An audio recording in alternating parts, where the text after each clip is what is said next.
प्यारे बच्चों नमस्कार। मैं हूं रोशन और आप देख रहे हैं TMR संस्कृति विद्यापीठ। आज की इस क्लास में हम लोग एक्सरसाइज 9.1 का क्वेश्चन नंबर 2 को देख रहे हैं। इसके पहले की वीडियो में हम लोग एक्सरसाइज 9.1 का क्वेश्चन नंबर 1 को देख कर चुका है। जाइए और देखें और सीखने का प्रयास करें। आंधी आने से एक पेड़ टूट जाता है और टूटा हुआ भाग इस तरह मुड़ जाता है कि पेड़ का शिखर जमीन को छूने लगता है और उसके साथ 30 डिग्री का कोण बनाता है।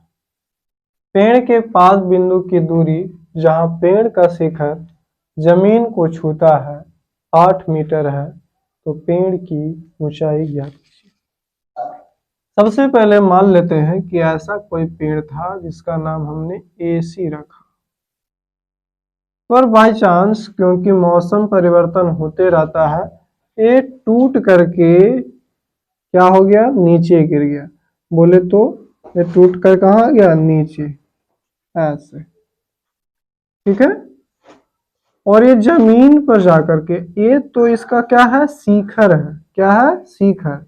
जो ऊपरी हिस्सा था यहाँ करके गिर गया। ठीक है, मान लेते हैं कि ये B बिंदु से टूटा और नीचे जमीन पर D बिंदु पर मिल गया।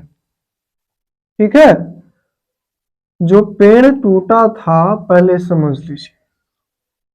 किसी के पास डबल पेन है, लाइए फटाफट।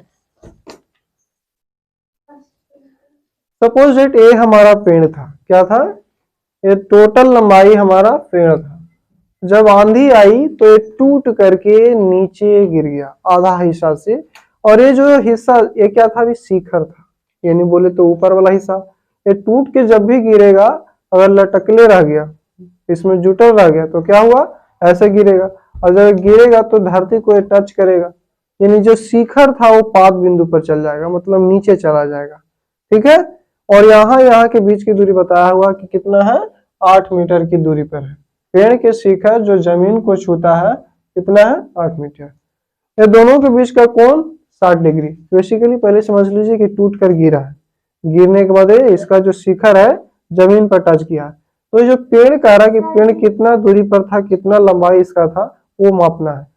तो जो टूटा हुआ भाग है और ये भाग अगर निकाल लेते हैं तो हमारा पेड़ की टोटल लंबाई हमें पता चल जाएगी। ठीक है, तो मान लेते हैं कि जो पेड़ था AC था टोटल, ये जो टूटा हुआ भाग इधर भी टूट के नीचे गिर गया, वो मान लेते हैं कि दोनों X मीटर है। आई समझ में। अब इन नीचे जो दूरी बताया कि जो शिखर जमीन को टच किया है वो कितना मीटर की दूरी पर है, तो 8 मीटर की दूरी पर है। तो बताइए बउआ, अगर हम इसका मान निकाल लें और इसका मान निकाल के दोनों को जोड़ दें तो पेड़ की लंबाई निकल जाएगा कि नहीं निकल जाएगा। तो इसके लिए हमें क्या करना पड़ेगा, इसको तो कभी जिंदगी में इधर से निकाल नहीं सकते हैं, तो निकालने के लिए क्या करना पड़ेगा, हमको इसका सहारा लेना पड़ेगा, क्योंकि जो इसका लंबाई होगा वही इसका लंबाई होगा। माने कर्ण अगर निकाल देंगे तो x निकल जाएगा, यहाँ से अगर लंब निकाल लें तो हमारा BC निकल जाएगा। समझना ये। तो ये जो उन्नयन कोण इसका है 30 डिग्री के कोण पर झुका हुआ है। सबसे पहले मान लेते हैं, माना कि AC एक पेड़ है जो बिंदु B से टूटकर क्या हो गया,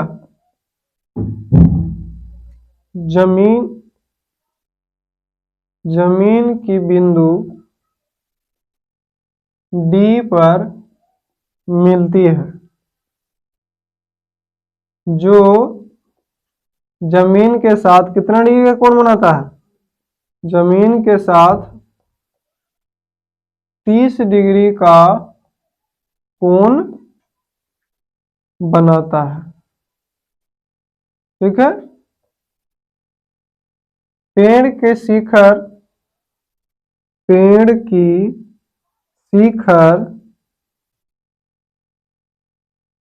से पाद बिंदु की दूरी, बोले तो यहां से यहां के बीच की दूरी है ना, पाद बिंदु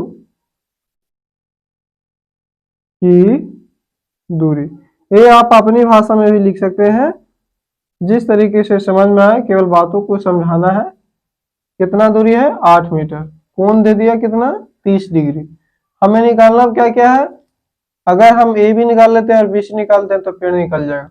ए भी निकालने के लिए हमें बी डी निकालना पड़ेगा जो कि क्या है कर्ण है। तो कर्ण और आधार में क्या संबंध होता है cos थीटा का। और उसी प्रकार ये क्या हो जाएगा लंब और ये आधार, लंब और आधार में फॉर्मूला होता है tan थीटा का। तो दो चीजों का प्रयोग करने के बाद हमें ये पूरा का पूरा आंसर निकल जाएगा। तो त्रिभुज ये कहां से आ गया जी डीबीसी है ना, डीबीसी में, या फिर इसी को हमेशा कोण जो रहता है उसको रखते हैं बीच में, तो बीडीसी भी लिख सकते हैं। बीडीसी में अगर वो नहीं लिख सकते हैं तो क्योंकि यहाँ समकोण है तो इसको भी रख सकते हैं बीसीडी में। आई समझ में। तो पहला क्या है हमको ए चाहिए, अगर हम इसको लेते हैं तो, और उसके बाद ए, यानी कर्ण और आधार में क्या संबंध है cos थीटा का। cos थीटा बराबर आधार बटा क्या होता है कर्ण होता है। तो हमारा cos थीटा, थीटा बोले तो 30 डिग्री, इसको आधार क्यों बोले क्योंकि थीटा के सामने वाला लंब होता है ना। हमें इसको लेना है तो एक कर्ण और एक आधार। आ रही समझ में। आधार का मान हमारा 8 मीटर, कर्ण का मान इतना x। अब बताओ cos 30 का मान होता है √3/2 बराबर 8 बटे x। गुना करेंगे तो ये हो गया √3x, 8 दूनी का 16, तो x बराबर हो जाएगा 16 बटा √3। ये हमारा एक पार्ट निकला क्योंकि ए बी का मान यही होगा जो बी डी का मान होगा, है ना। तो बोल सकते हैं कि बी डी का मान निकला या फिर डायरेक्ट x का मान।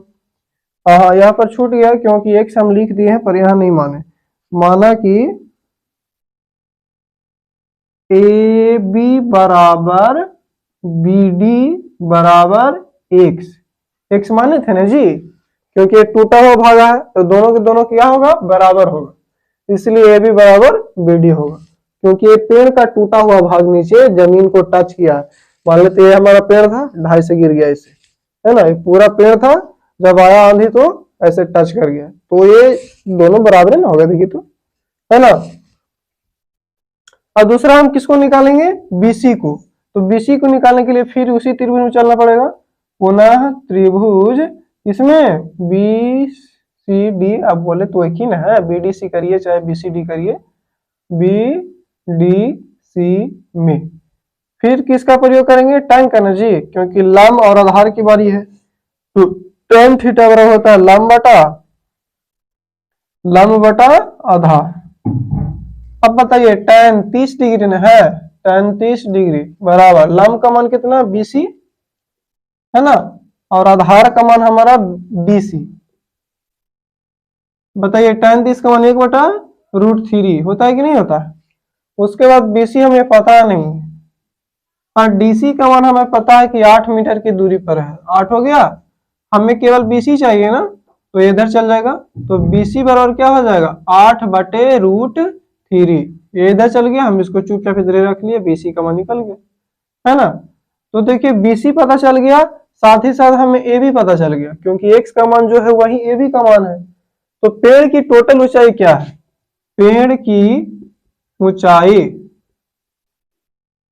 पेड़ की ऊंचाई, पेड़ की ऊंचाई का नाम क्या है देखिए ए सी, है ना। पेड़ की ऊंचाई का नाम क्या है ए सी। अब ए सी कैसे बना है, A B plus B C से, है कि नहीं है। तो ए बी का मान क्या भी निकला है, देखिए किधर गया उत्तरी, ए बी किधर है, हाँ ए बी का मान जो है वही है बी डी का मान है, और वही मान को दोनों को हमने एक्स माना है। देखिए ए बी बराबर बी डी बराबर एक्स, तो जो एक्स का मान है वही हमारा ए बी का मान है, वही हमारा बी डी का मान है कि नहीं है। तो ए बी का मान अगर नहीं समझ में तो यहाँ पर क्या कर लेंगे B D plus B C. अब बी डी का मान कितना होगा 16 बटा √3, यही ना है, बराबर 16 बटा क्या हो गया √3 प्लस बीसी का मान अभी अभी है 8 बटा √3। अब एलसीएम लेंगे तो √3 हो जाएगा, 16 प्लस 8, 16 और 8 कितना 24, 8 6 24, बोले तो 16 और 8 मिलकर के कितना 14। मैं क्या दिमाग से अटक गया कार्य।